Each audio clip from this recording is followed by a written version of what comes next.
What's up, agents, and welcome back to another Division video where normally I just post my master mission run for everybody to watch, but today I thought I would do a guide on it instead because it actually has a few mechanics thrown in and it's a little bit different. So I thought this would help and be a much better video to put out. So don't forget to like, share, comment and subscribe.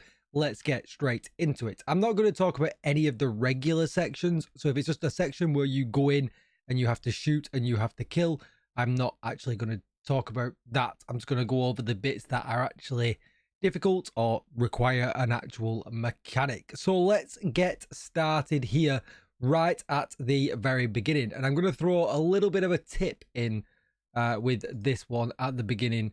That will make your whole life just a little bit easier, and it's just a bit of angling basically. And what you want to do is you want to run up, and in this first area we get two turrets that, as always, are a little bit annoying, especially when on master difficulty. These turrets are just like the ones that you get in the incursion.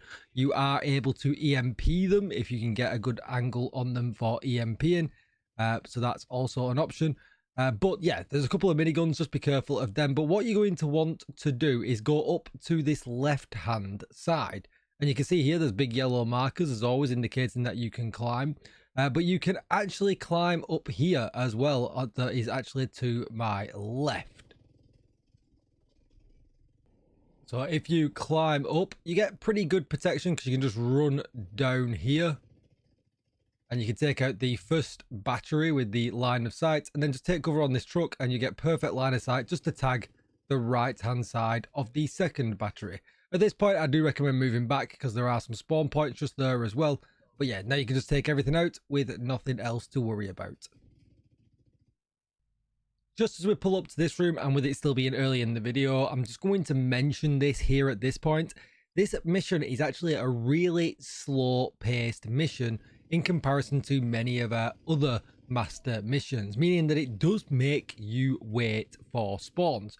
A little bit irritating for speedrunners, I am sure, but it does also give the impression that it's safe to move forward, and you will get yourself trapped in a very sticky situation if you're new to the mission or underprepared. For instance, with this one here, if you run into the middle, they spawn from the two balconies just there right above my head.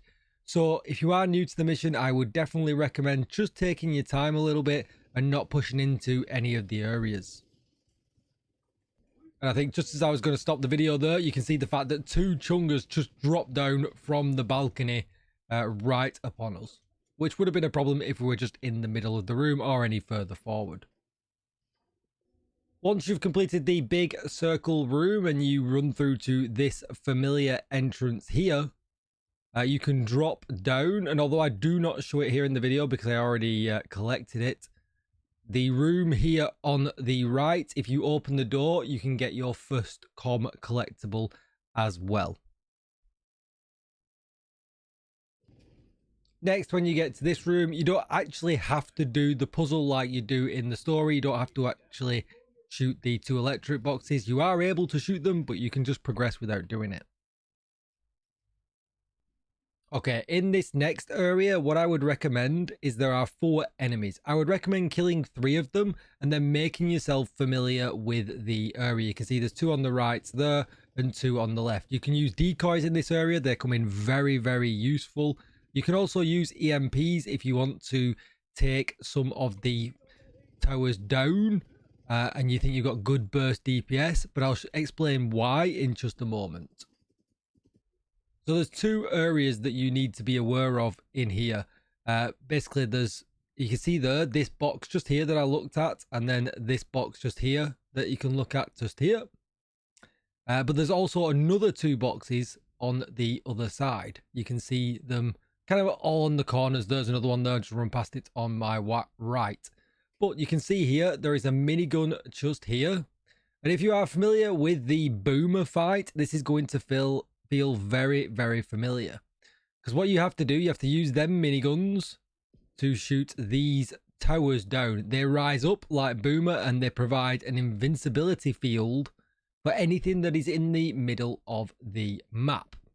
including the helicopter that is there on my left, which we get a timer when we start this section, meaning we've got to blow that helicopter up, and I think in about 2 minutes. So you've got to be very, very careful, and then you've got to be ready. So I'm just going to pause that here, because from each of the sides, you can actually shoot 3 of the towers. You can see here, I could shoot the one here on the left, the one here on the right. I can't quite shoot that one over there, but I can shoot the one over there where you can see there's a turret icon as well.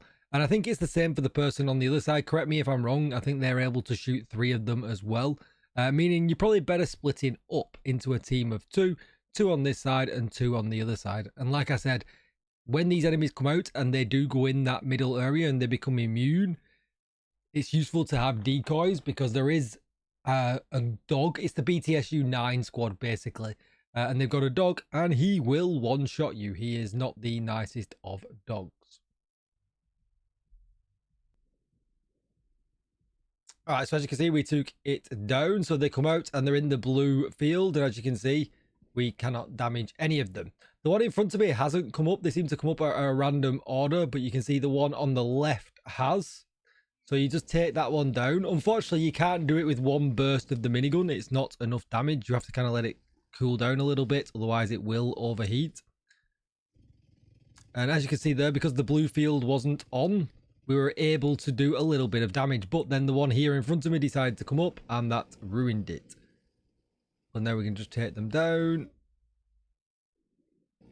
There are some red barrels behind the helicopter as well that will help you do a little bit of damage, but you've got plenty of time to get that down. I'm just going to rewind that just a tiny amount. You can see the timer up at the top there. So just be aware of that and keep your eye on it, just in case you need to take down one of the enemies if he is outside of the field, just to make your life easier.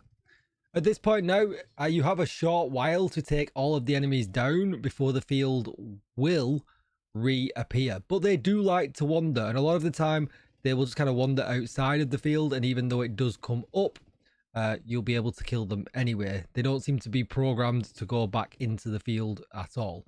You can see there that guy was going back into the field, but then we have one over there. And eventually we just take them all down. It's nice and easy. The biggest panic of everything is kind of over at this point, because we've got rid of the helicopter. And at that point, that would be my advice. If you need to back all the way out to the area where you came in so that you can group up and have a healer and things like that, I would absolutely recommend doing that.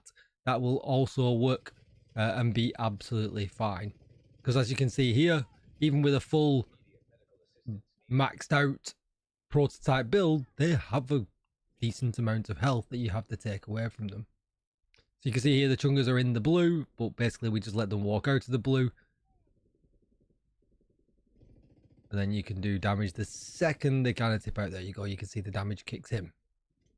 I'm just going to let this bit play out just so you can see it to full.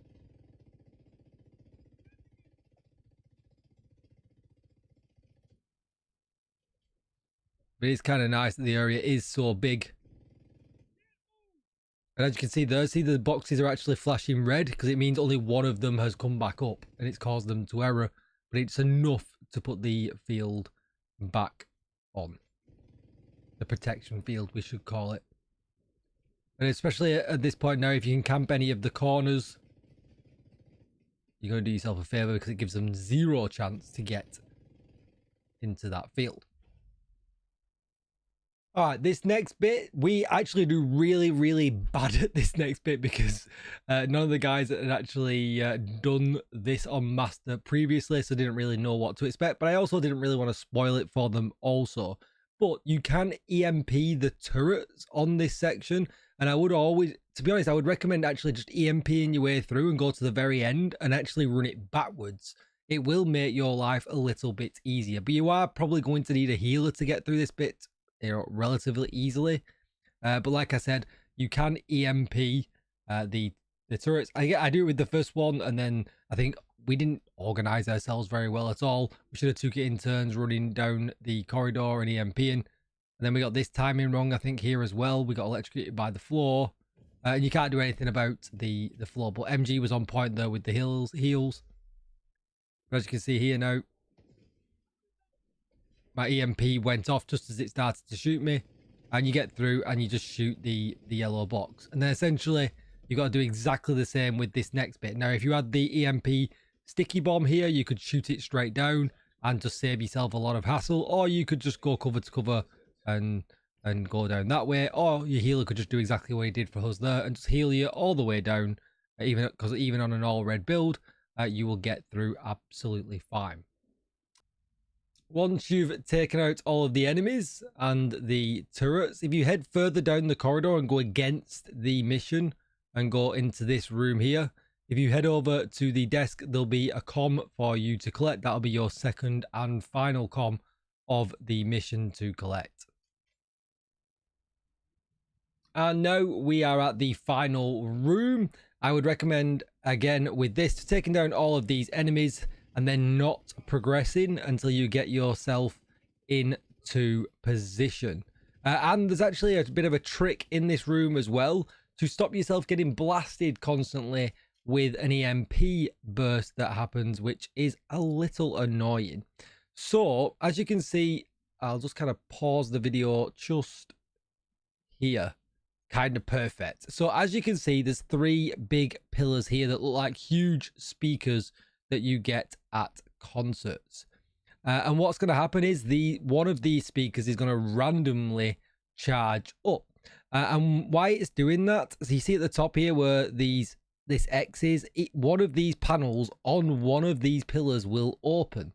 If you shoot that, it will stop the charge and give you more time to do some DPS without having to worry about being shocked. Because it does hurt. You can apply hazard protection, I believe, to nullify it, but you might as well just go with your regular build and shoot one of these boxes. Okay, so to start the fight, you want your 3 DPS up exactly where I am now. Get your healer to drop the hive down for you if they're nice enough to do that. And then everybody is basically going to focus on that door just there. When the healer hits the laptop, the boss is going to come out, and if you've got enough DPS and you've got your global modifiers to shock them, basically you could just shock them and go ham, and then you don't have to worry about the boss at all. He's really, really easy to take down, and I think most builds will be able to do that.